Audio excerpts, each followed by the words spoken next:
حس بویایی ما چگونه کار می کند؟ زمانی که مولکول‌های بو موجود در هوا وارد حفره بینی می شود، مولکول‌های بو ابتدا در مخاط بینی یعنی در اپیتلیوم بویایی جذب و حل می شوند.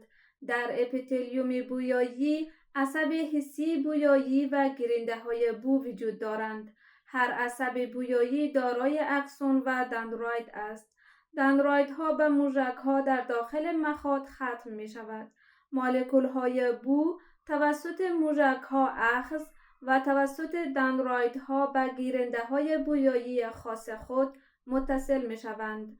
گیرنده‌های بو سیگنال را به اکسون‌های عصب بویایی انتقال داده، سپس توسط اکسون از سوراخ‌های کریبریفورم که یک استخوان متخلخل است عبور می کند و به پیازهای بویایی می رسد و از پیازهای بویایی توسط مسیر بویایی که یک بندل از رشته‌های عصبی است به قشر بویایی منتقل می یابد و در قشر مغز سیگنال بو تحلیل و تشخیص می شود.